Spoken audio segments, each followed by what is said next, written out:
Hello and welcome to Book Lovers Companion. My name is Edith and right next to me is my lovely co-host, the chattering teacup. Hello. And here with us, Francis Daulerio, poet, teacher and outdoor man. Hello. Hello and welcome at Book Lovers Companion. You are our first poet on the show. Oh, great. That's an honor. And you're not only a poet, you're also a teacher. Yes. Yeah, I will have to come back to that as well when we talk about your poems. And your very new book with the title Joy came out this year. Yes, back in June. Yeah. And it's a collection of poems. But before that, you have published other works of poetry, art. Can you tell us a little bit about that in our audience? Sure. So in 2015, I released my first collection. It was a full length called If and When We Wake. And it kind of came from my MFA thesis. So it was all about kind of tracking how we process grief. The collection kind of focuses on my grandfather's passing. That was illustrated by Frightened Rabbit's Scott Hutchison, who is a musician from Scotland and a brilliant illustrator. After that, I started writing Joy, but it kept getting pushed aside for other stuff. So in, I guess it was 18, I had a short collection come out called Please Plant This Book, also with Scott. And that was a remake of a Richard Brautigan collection from the 1960s. For its 50th anniversary, we released it to raise money for suicide prevention. And then, after that, I released a book with a friend of mine named Nick Gregorio that is a split book of covers. It's kind of strange. So he took my poems and rewrote them as short stories. And I took his novel and some of his short stories and rewrote them as poems. And so that came out as kind of a dual collection together. And then, that brings us up to Joy in 2020, whatever year this is, 2022. Yeah, 2022. It's pronounced just like 2022 as well. Okay. Yes. Makes you think, doesn't it? Only 3 more months to go. Yeah. Then we get rid of it.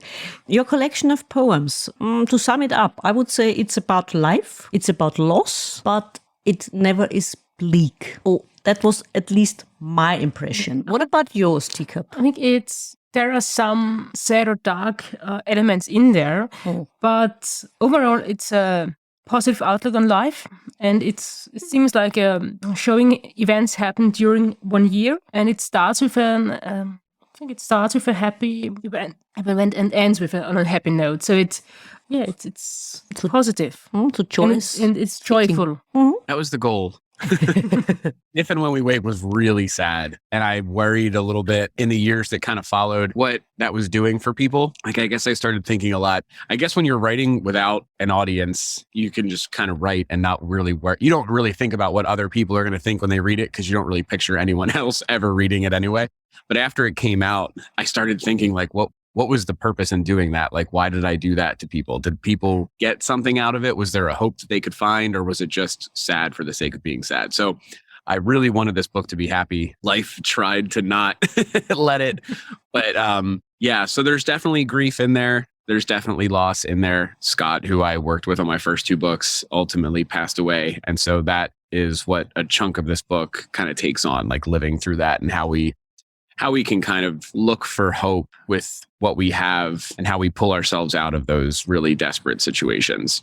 But like she said, dear Teacup, there's also, and you also now mentioned it, hope, because quite a few of your poems mention your daughter. Yes. Or let's say she's on the way in the poems. And I would say that's also hope, isn't it? I mean, life, new life. Absolutely. Yes. I mean, that was what the book was supposed to be about. So she's 6.5 now. And I started this when my wife was pregnant. So it took me a really long time to write this book. But it was supposed to be this, here we have like the ultimate metaphor of hope. We have a baby coming, new life, everything's going to be wonderful. And so I tried to hold on to that as tightly as I could as everything else unfolded as I started to write the book. But so it starts with us finding out that we're going to have her, and then moves all the way through, and it ends with us finding out that we're pregnant again, which now we have a son as well. So there are kind of like bookends of life on either side of a lot of the pain that comes through in the book. There's also, in the last part of the book, there's a poem, I think the poem I want to call Hope. And it beautifully shows the cycle of life, because there's this tree you think is dying, but then it blooms again. And there's always hope, and life and death are next to each other. It's a cycle. And so we can always hope for things to get better. That's the goal. That tree's right behind me. Okay. Doing good. And that was the first poem that I wrote. I had stopped for a while after Scott passed and kind of felt like that was going to be the end, that there wasn't really much. I didn't really feel like there was a spot for this anymore. And then that tree thing happened where we thought it was coming down, and then it just randomly bloomed later than I guess we expected. And yeah, that was like my kind of welcome back. You should probably try to keep doing this. And I called you an outdoor man in the introduction because it says you and your family, you live in the woods. And you said, Teacup, the circle of life. I mean, it's also found in nature itself. I mean, nature is also a very important part in your poems. This whole winter, and then we have spring again and everything blooms again. Is this also something that is important for you since you live where you live? Yeah, it is. It's interesting because I kind of do everything backwards. We live here. There's a lot of nature happening around us, and I'm a teacher. So you'd think that like everything, I'm kind of programmed to be a warm weather summer outdoor person, but I actually don't like summer very much. I feel like the lack of structure gets me kind of crazy. But I do love experiencing all of it here. You know, this is kind of my time of year, fall and the spring, but it is just kind of like living inside a giant symbol. You get to see everything come and go. You get to see how incredible each season is for its own special reasons. So it is it's a nice way to help. As a writer, it's a nice place to be because it kind of gives you just unlimited inspiration. And the question also is, you are a poet. Most authors want to become novelists. Why a poet? Oh man, I don't have the attention span for a novel. I would love, there's nothing like more romantic than being able to say, yes, I've written a novel, but I don't think I can do it. I'd really like to try. I'd love to try a collection of essays first, just to stretch my legs a little bit. But poetry's always been really interesting for me because it helps you communicate with people. I think novels are great for telling stories and helping us learn and helping us explore other people's lives. But the human experience is so strange. And I feel like poetry does such a great job of helping connect all of our strangenesses together that I just don't know. I mean, I guess the best novelists can still do, but it feels like a quicker mode of transfer with a poem. I want to explore this thing that we all collectively live through. And so here's like a little time bomb that I can give away in a poem that'll help convey that quicker. I also am a really big music person. And so I kind of always have that in my mind. And when I was a kid, I used to write songs and play guitar. And so that, I guess that kind of was the natural progression out. But I just do really love the connection that comes with poetry, that you can kind of help people understand how they're feeling about the same things that I'm trying to understand at the same time. Because music or songs are also, I mean, poetry just turned into music. Yeah, and it just carries so much meaning that still remains like intersubjective. Like there doesn't have to be a specific thing. Like in a novel, you're following the conflict and the rising action. And poetry is really more about just how can I help us all collectively understand life better? As you say, understand, I mean, your poems can be understood. It's, let's say, plain language. Whereas some poems are quite daunting because you read them and then you ask yourself what's in it. It's often hard to understand. Why is that? I just don't think I'm as smart as those other writers. I think that there are writers that just do such an incredible job of doing all the things that I'm trying to do, but with such more intense and beautiful language. Kaveh Akbar is one that jumps out immediately to me as probably one that folks might think is, I mean, he's certainly more complex than I am as far as writing styles, but there's just always something about the simplicity that I love. Some of my favorite writers just are so, the difficulty comes from the unpacking of the content, not the figuring out what the content is. And there's not really a right or wrong way. That's not to say that way's better, but I just really like the simple life. I like sitting outside and drinking coffee and writing poems that feel like I'm having a conversation with people. I think a lot of the way that I write has grown out of performing. My first books were really short. Each poem was like a couple of lines each. And when I would perform them, you'd have to read like 30 of them to fill a set.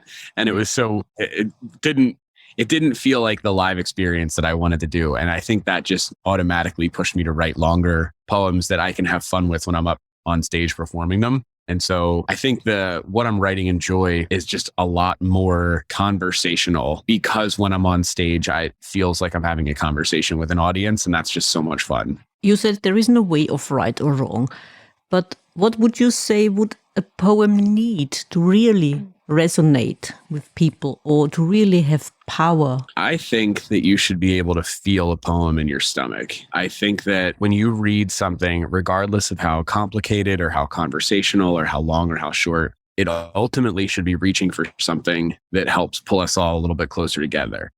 And I think that it needs to have that connection to something more universal. Even if it's not necessarily the focus, the main point of the poem doesn't have to be let's connect. It can be like, I'm sitting here with this plant and I'm sad. I'm sitting here with this plant and I'm sad. There's a new poem. But if you do it the right way, somebody should be able to read that and say like, yes, this person understands whatever this is: happiness, sadness, grief, joy. And they've presented it to me in a way that I can feel like I'm experiencing it as well. Sort of that transformative power that all good writing is supposed to aim for. But I guess poetry aims a little bit lower, more for the stomach, so you can experience it as if you're. I sometimes describe it to my students like, if you ever been pulled over for speeding, as soon as there's a cop behind you, you get that feeling in your stomach. And when I tell other people about that, they can also, oh yeah, I know that feeling. And they get the feeling in their stomach because they're remembering a time when they saw the cop behind them and weren't sure if this was going to be their ticket day or not. Sorry, Jacob. Now that you mentioned this picture, I would have to say that it might be a different kind of feeling in your stomach for you over there in the United States than it would be for us here. I mean, I suppose, correct me if I'm wrong, please, that the feeling you have over there is in your stomach would be a feeling of fear, dread. Whereas here, we absolutely know it. Okay. So yeah, it is. It's different. It's certainly different over here. And it's unfortunately even more different depending on who you are over here. Yeah. That can go anywhere from I can afford this ticket to, oh, this is going to be a really intense situation for me. Yeah. So, I have a level of privilege in that sense. But yeah, nobody, regardless of who you are, nobody likes it. True. And you can all kind of identify with the gut sink that happens when you think something you're about to have to pull over. Yeah. And I think that is kind of what I want poetry to do. When you read the poem, you should get that, whatever that feeling is supposed to be in your stomach that I had. I lived through the thing that I'm writing about. And I think that's what poetry does. It kind of helps us understand each other. It's kind of like a vehicle for empathy. I wanted to say that because poems are about feeling. And I think it's easy to connect with people over feelings than over story, because the feelings are more intimate, more powerful. Absolutely. Stories are so important. They help us learn about each other. They help us kind of explore life. But ultimately, if you experience something and you want someone else, poetry is so much more about let's understand our feelings together. Whereas stories are, oh, you'll never believe this that happened to me. I don't need you to understand it. I just want to tell you this story because it's incredible. Poem is, you'll never believe this thing that happened to me. But if I wrote this the right way, you can feel like I did. And would you say that we are currently in a time when poems are more needed, more important, maybe? I think that I read the same article like every 2 or 3 years that says like poetry is having its moment. And it almost feels like if we have to say that every 2 or 3 years, maybe it's just not going away, which is nice. As much as I don't like social media, I do think that it's helping more people connect with the type of writing that they like. So poetry is a very social media friendly form. And so I think that there's more of it out there. People have access to it more so than they have in the past. And I think that as we grow so far away from each other and inside our little digital worlds, it is really nice to have poetry right now because it's so easy to forget how other people are feeling. When we're just kind of scrolling and really not interacting as our actual selves, it's so easy to forget that other people are experiencing the same things that we are. They all have our same fears. They all have our same hopes. And I guess poetry can be a really good humanizer in this world that feels like we're getting so disconnected. Is it more true, do you think, for the younger generation since you're a teacher? I guess, yeah. post-COVID world, it seems like in the schools, so many people are having a hard time having conversations like they used to. It's just so much more head down in our little worlds. So yeah, I mean, I think that helping young people find ways to connect to this greater thing is absolutely imperative. And now that we mentioned again that you're a teacher, there is this poem in your book called Curriculum, where you mentioned this lesson you had about Buddhism. And before you even get to start this lesson, you had to read instructions about things that are completely, let's call it alien to us over here, because we never get those kind of instructions how to react if there is a shooting a shooting situation. It doesn't happen. It doesn't happen. So what we get are fire drills, and that's it. Oh, man. How nice must that be? Yeah, we do the fire drills and we do severe weather. And then we do active shooter, which, yeah, we have to come up with a bunch of different situations where there's an armed gunman in our building and we have to figure out what to do. Do we evacuate? Are we on the other end of the building? Can we get out? Or is the person close enough to our room that we have to lock down? Yeah, we're having a gun violence epidemic over here. It seems like there's a lot of really easy, logical solutions that nobody's willing to do. So yeah, unfortunately, the first day of school this year, we said hello, we introduced ourselves, and then we ran right into an active shooter drill. So it's first day of school stuff these days over in the States. Oh, does it feel strange in any way to do that? Or do you get used to it? I don't think you get used to it because they change it every year. There's always something that they're telling us to try this year. And they're always kind of absurd. Like we watch videos with kids and every kid in the video has an apple that they're throwing at a person holding an AR-15 in the door.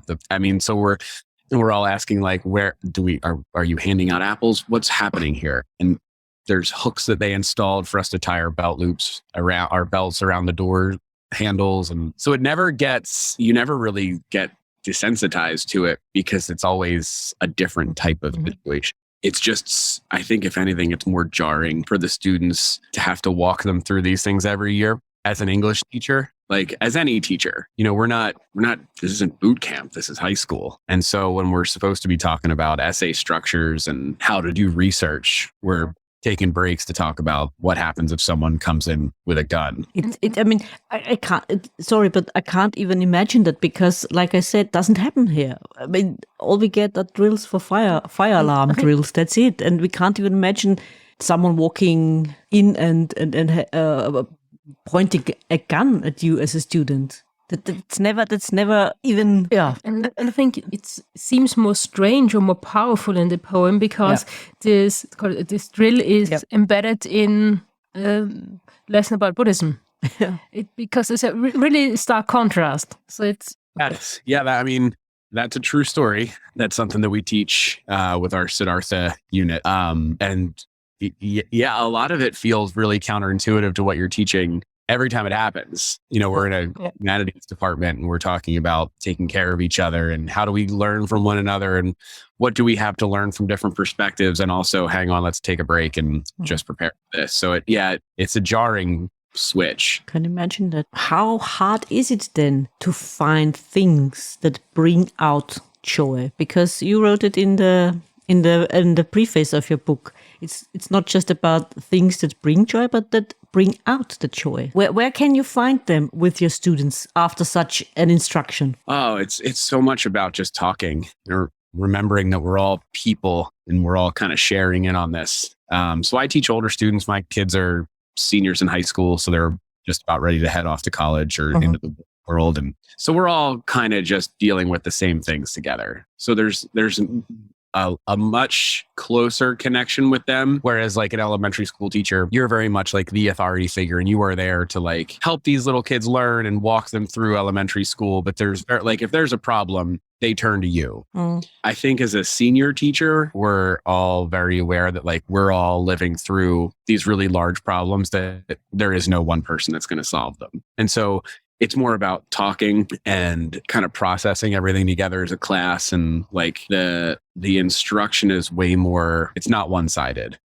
We spend a lot of time just discussing big concepts. And so it's nice in that I never have to feel like I'm bestowing down some knowledge. But it is tricky because you have kids asking questions like, why does this stuff happen? I don't have an answer for that. And I also don't have a perfect answer how to stop it either. So it's a challenge, but it also feels nice that we're all kind of comfortable enough to have these conversations together. Is finding joy, does it also have to do with just stopping and, let's say, smell the roses? Like, seize the day? Get out of the hectic day and just look around? I think a lot of it is. I think it's easy to forget. Like, there's so much to do. We're all so busy. And there's so much to like watch and feel upset about that we do forget a lot to stop. And so I think that writing for me is kind of like a form of meditation. It's me taking some time to force myself to look at the things that I think matter. And so that process is really helpful. I'm definitely in like the best moods that I can be in when I'm on a writing streak, because I think it makes me look at these things. You're, instead of focusing on the news or social media, just the doom scrolling, it's like nice to just take a little time and retreat back and just write. Yeah, social media is also, I would say, a large competition, isn't it? I mean, especially with the younger generation. I mean, you said it's easier to share your art, but I would say it's also a very huge competition, isn't it? Yeah, competition might not be. I mean, I guess it is.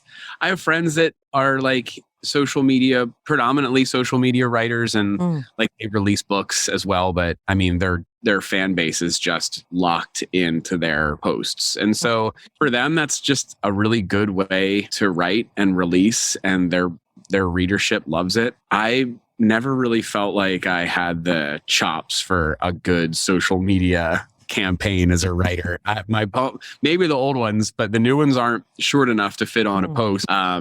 So I would much rather stick to the book format. But I guess it does. It just like streaming, like fewer people are going out and buying records because they can just listen to the song they want on Spotify. So, I mean, I guess there's that, but poetry readership is already so low that it's just about the people that are going to buy it. And if, somebody sees something online that helps them grab a book, it's helpful. But yeah, I don't feel like there's fewer people buying hard copy books because they're scrolling Instagram. I think they're different groups. Mm-hmm. And is poetry something mostly read by a bit older people? Maybe something bit similar to jazz music? It seems like our readership is getting younger.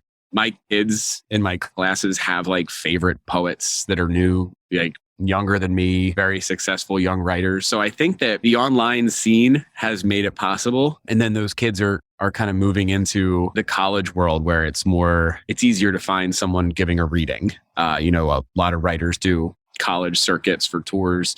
And so when they can kind of find that spark, even if it's on Instagram or Twitter or something, where they find like, oh, I really love this, then they move out and they get a little older, and then they realize that there's people that are going to bookstores near them that are reading. So I think that the method and the modes are changing a little bit, but it is helping bring in new people, which is really cool to see. And what about poetry in the curriculum at school? I mean, we spoke about poetry in schools before we came on the show, and thinking back, we didn't do much. Nope. Hardly anything. No, nobody does much. And the stuff they do is normally really old. Like the stuff that we read here, it's great. We read a lot of Emily Dickinson and like when you're younger, Robert Frost, some of like the old classics. And it's great, but if you don't like poetry, it's brutal. And then you're normally working your way up to like Shakespeare. And so like the message that we send is if you kind of like this and you work really hard, there's harder stuff to come. So I don't think school does a great service to the poetry world, just because I think that it's tricky because one, it's often hard to understand. And so there's that. You have teachers that might not love poetry that are now like getting stuck teaching poetry that they don't really even get. And it also feels, I guess, like jazz. I love jazz, but if you're 14 and you don't know who you are and your teacher's like, let me put on something great for you, and it's, John Coltrane, you're either going to love it, but you're most likely going to think like, this sounds like an older thing that I'm not going to want to enter. So yeah, I think if we had stronger curriculum in schools, it would make it easier to build a better poetry community in this country. But we're all just scared. I mean, it would also help here because. Yeah. But the thing is, in school, poems seem so difficult. because the poems you read, you often don't really understand what the writer wants to tell you or wants to tell you. And in addition, there's the thing with hexameter and pentameter, and so you don't even know how you should read it, and it makes it more difficult. Maybe it turns people away. So social media could bring people to poetry. Yes, and the fact that you always feel as if there's only one correct interpretation of a poem. Yeah, that's what teachers seem to tell you. Yeah, that's what the teachers seem to tell you. I've heard both. I've heard teachers say there's one interpretation, and that's the one they figured out. And then I've heard teachers say it can mean whatever you want. And I feel like they're both wrong. I think that they're meaning that the writer meant when they sat down to write the poem. And that is the thing that they're hoping gets carried over to a reader. And then there's the way that we identify with it. And I think identifying something is different than discussing what something means, but we never explain that to students. I can hear this song and it can remind me of meeting my wife. That doesn't make that what that's about. And when you asked me what that song's about, I shouldn't be able to say, I think it's about when I met my wife. And the teacher should be able to say, sure. I think we can do a better job of reminding people that there's like the art and its purpose, and then there's what you take out of it. And they're both super important. But I think that we just have a hard time making that distinction. And so poetry just becomes so nuanced. It's also, I think, a money thing. Like writing essays is just as difficult when you're a kid. You know, when your teacher says, write a poem or write an essay, both of them are super challenging. And essays have a bunch of different parts that you have to remember what they are, where they're supposed to go. But the difference is an essay is kind of a gateway into higher education. It is something that you will probably use at work. And so we're more willing to say, try and keep going. Whereas with a poem, I think we kind of just put it like we lump it in with all the other art forms, and that we can't see how this could ever directly connect to something I'll be asked to do at work. And so what point in really digging in too deep? Let's just get through it. This is Shakespeare. You're not going to understand it. I'll tell you what I think it means. Then you're going to write something in iambic pentameter, and then we're going to call it a day. And then next week we'll get to the essay, and that's the thing that matters.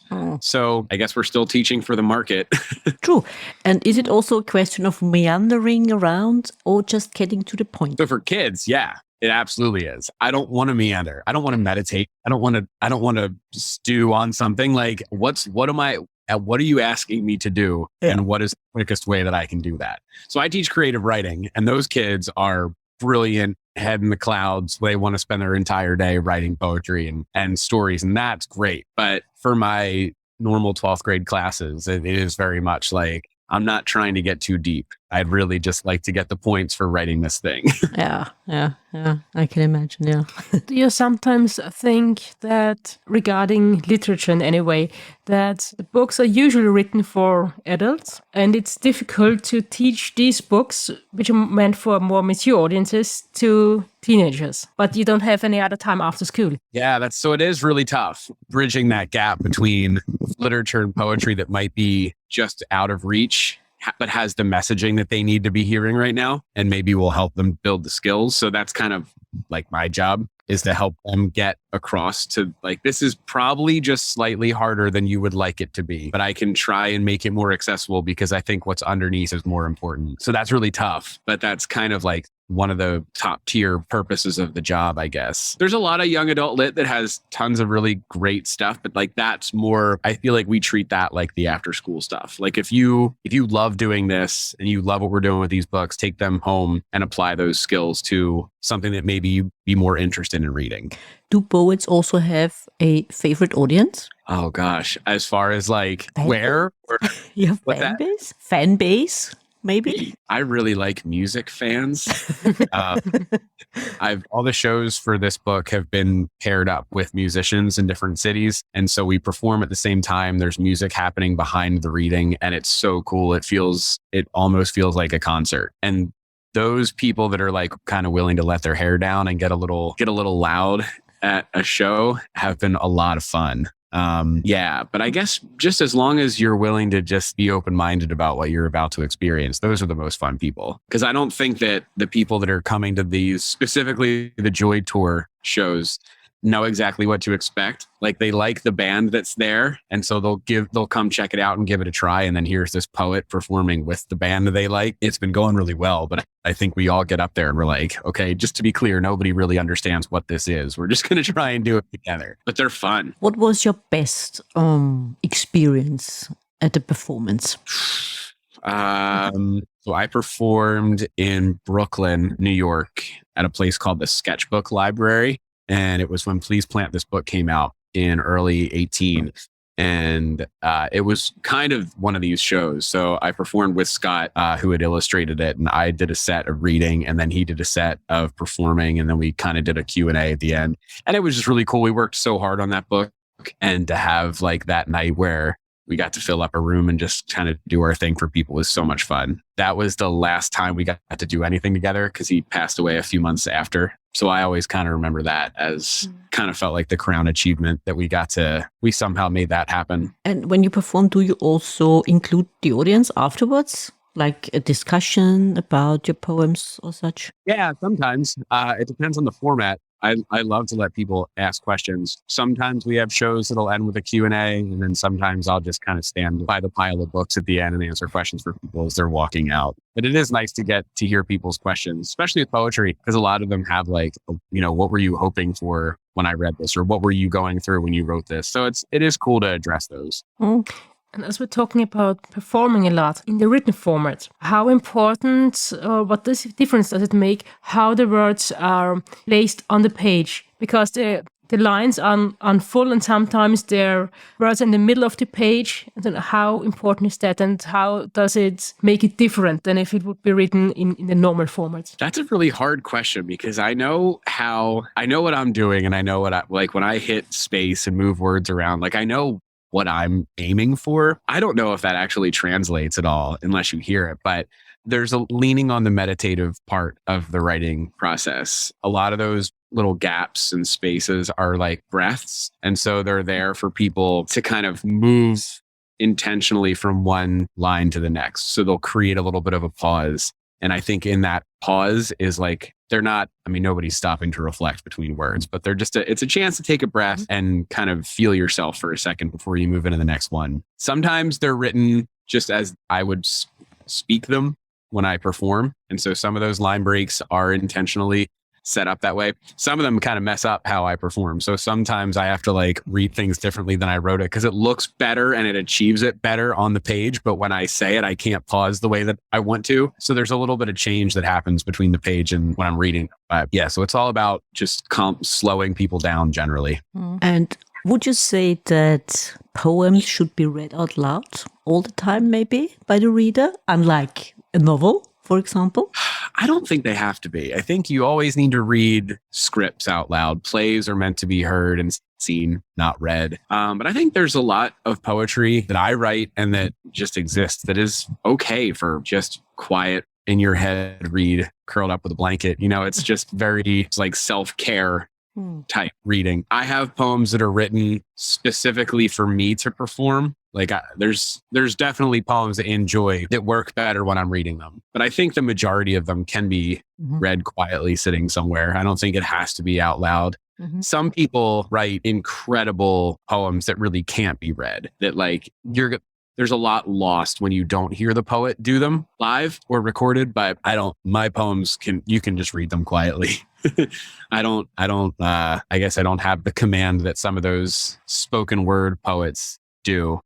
That makes it so necessary to hear them. Which also brings me to the question, what about, like you mentioned, some poems need to be read out loud. What about then audio versions of collections of poetry? I mean, with novels, it's the thing at the moment. Like an audiobook. Yeah, like an audiobook. I love audiobooks of poetry because I think you don't necessarily need to hear the poet do it, but if you can, that's awesome. Just because you get to hear all the little inflections that they intended and you get to hear what their version of that pause felt like. I think it can be really cool to read the book and then listen to it. You kind of get to see, it's almost like... Does it get a new meaning then for you, do you think? Sometimes. I think sometimes it can. A friend of mine is in a band and before their albums come out, they do this fun thing where they release the lyrics and the chords that go along with it. But people haven't heard it. So they just get to try and get their own guitar and figure out what does this sound like? And so then the album comes out and they get to see, oh, wow, I was really close, or I was way off, or my version sounded like something completely different. And I guess an audiobook lets you have that same experience with a poem. You can read a book of poetry yourself and kind of feel it and hear it and figure out what you think it's supposed to be. But then you listen to the writer read it, and sometimes you're like, oh, wow, they really leaned into that idea at the end there, and it sounded incredible when they did it. So I think there's a lot to it. I haven't made one. I haven't done a full collection yet, but I've done some spoken word recordings, and it is nice to get to like send that off. Like you're going to hear it exactly as I intended it, which is pretty cool. Are you more concentrated while you listen to a poet reading, or unlike with a novel, for example? No. I think when I read the thing, I'm really focusing on what's happening and what's there to dig out. When I'm listening to someone read it, it's more about the performance. So like you get to kind of bask in them doing their thing. So I'm looking at everything from like body language to how you're saying things, where your inflection goes. But I think I'm focusing more on the performance elements than the meaning behind it, maybe.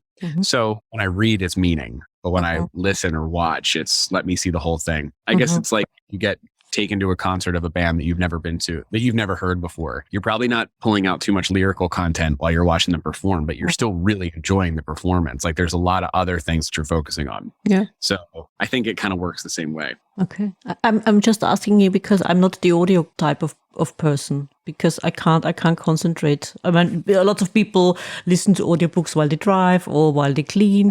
I can't do that because I have to concentrate. I would miss a lot of things. Yeah. So. I don't like them as primary modes. Like I'm not the type of person that grabs an audiobook of something I've never read before. But I do like, if it's the writer doing it, I do like hear kind of like a companion piece. I think that's useful.